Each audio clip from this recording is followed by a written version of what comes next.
pertanyaan sehubungan dengan bacaan. 4.7.2 yaitu membuat teks non-fiksi tentang hewan berdasarkan jenis makanannya. Kompetensi dasar IPA yaitu 3.5 menganalisis hubungan antar komponen ekosistem dan cari-cari makan di lingkungan sekitar. Indikatornya mengidentifikasi hewan berdasarkan jenis makanannya.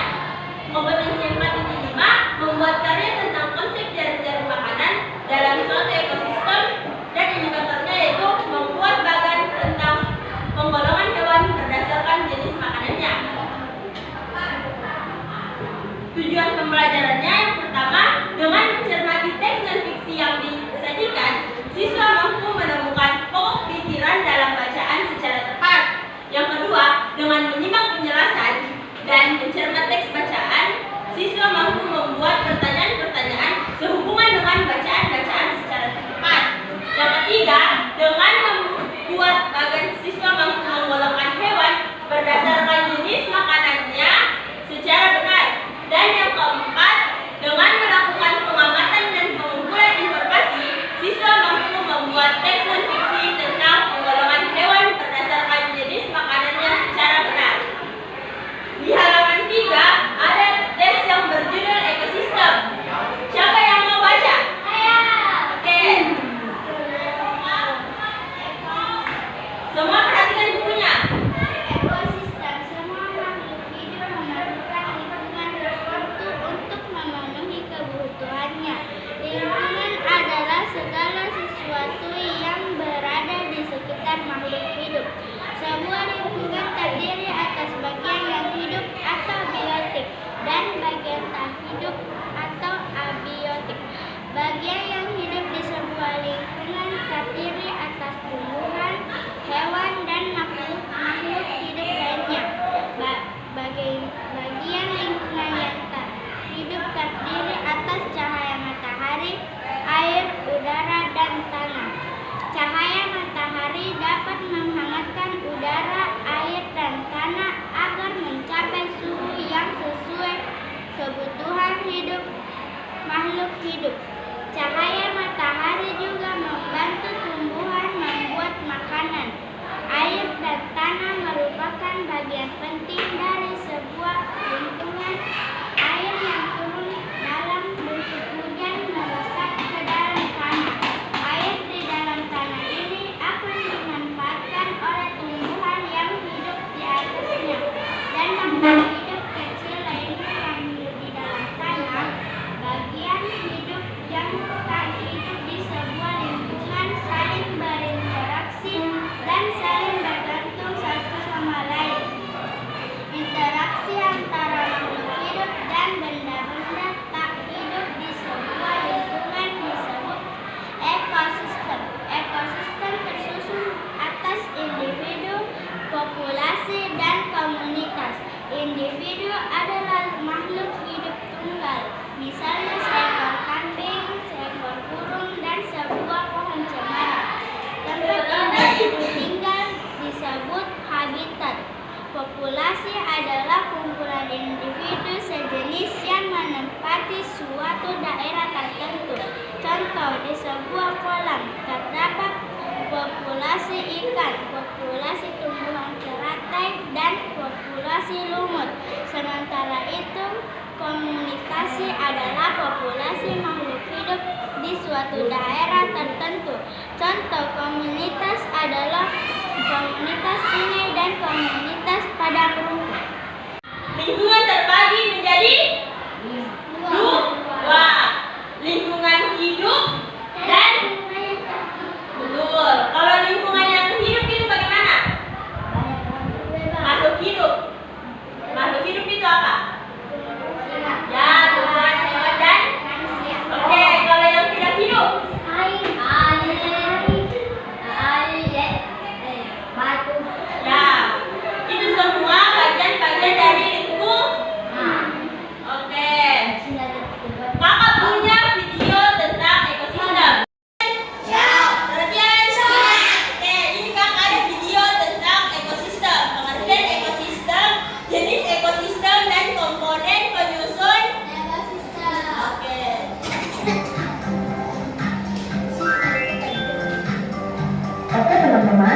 seperti biasa, sebelum kita masuk ke pembahasan, saya akan menyampaikan tujuan pembelajaran kita kali ini. Yang pertama, teman-teman mampu mengetahui pengertian dari hubungan timbal balik antara makhluk hidup dengan lingkungannya. Nah teman-teman, hubungan timbal balik ini saling memberikan pengaruh di antara keduanya. Ekosistem terdapat di semua belahan bumi. Ada ekosistem hutan, ekosistem laut, ekosistem padang rumput, dan lain-lain.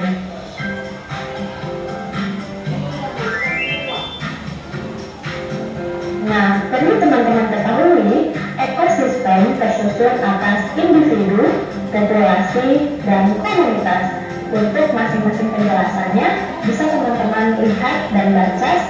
Oke, perhatiannya semua perhatian? Siap. Perhatian? Siap. Oke, ekosistem tersusun atas individu, populasi, dan komunitas. Individu adalah makhluk hidup yang berdiri sendiri, yang secara fisiologis bersifat bebas atau tidak mempunyai hubungan dengan sesamanya.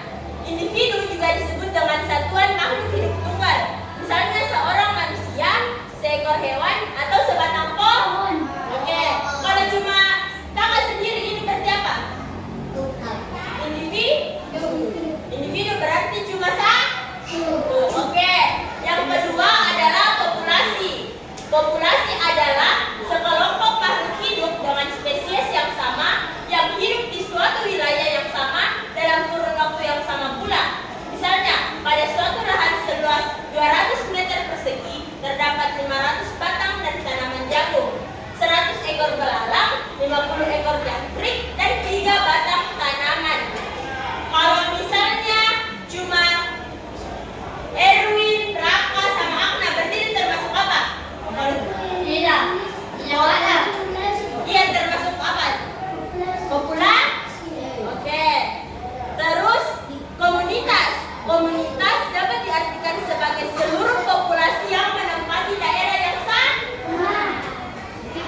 Misalnya dalam suatu komunitas kebun terdapat berbagai populasi. Misalnya populasi pohon kelapa, populasi pohon mangga, populasi rumput teki, populasi semut, populasi cacing tanah, dan populasi belalang.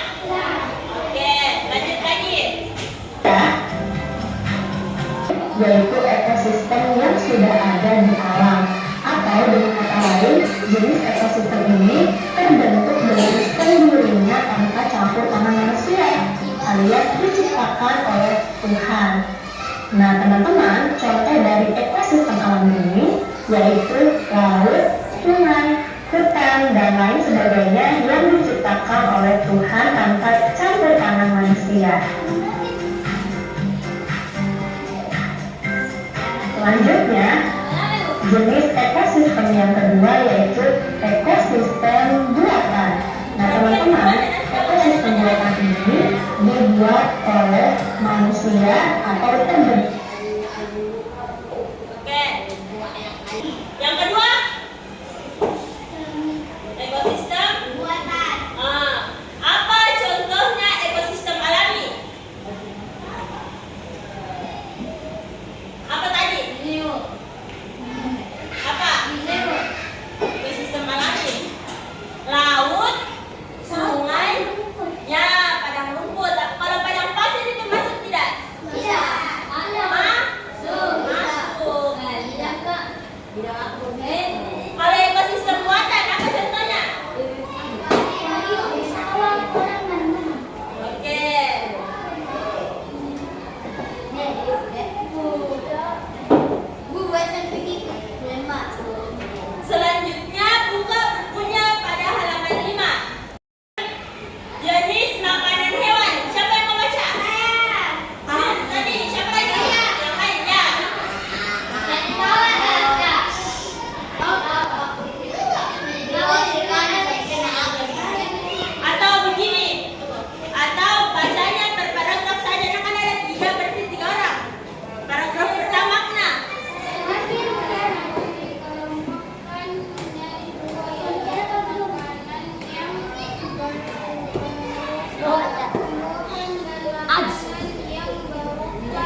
tapi dikerjakan secara berkelompok. Nah, Saya sama Yuni aku. Aku tuh.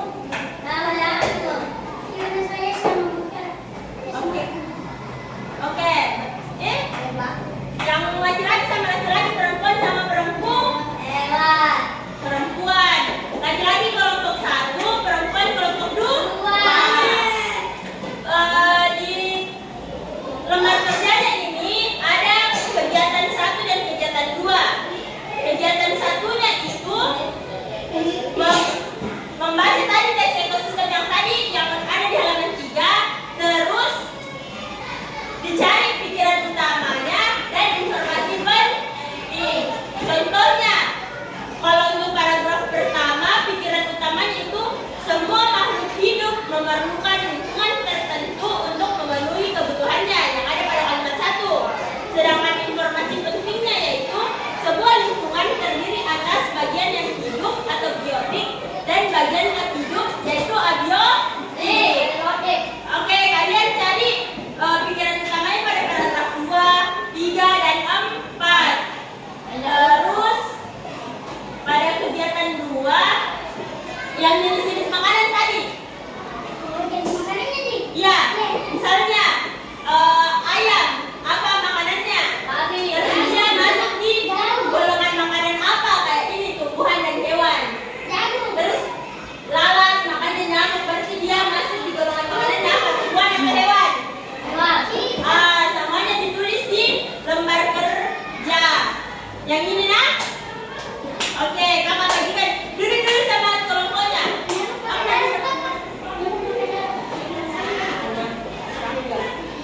Oh, jangan. Lalat kelompok 1, kelompok 2. Ini kakak lagi nah? Tulisnya masing-masing. Tapi kerjanya kelompok. Tulis namanya.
golongan makanannya Kak? Yang Tumbuh, tumbuhan yang buah, makanannya. hewan Perhatikan teman aja. Enak juga.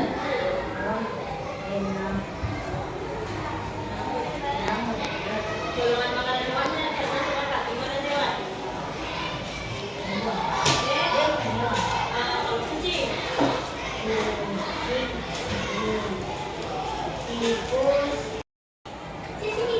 itu tadi pikiran utama dan mencari informasi penting serta mengetahui jenis-jenis makan hewan.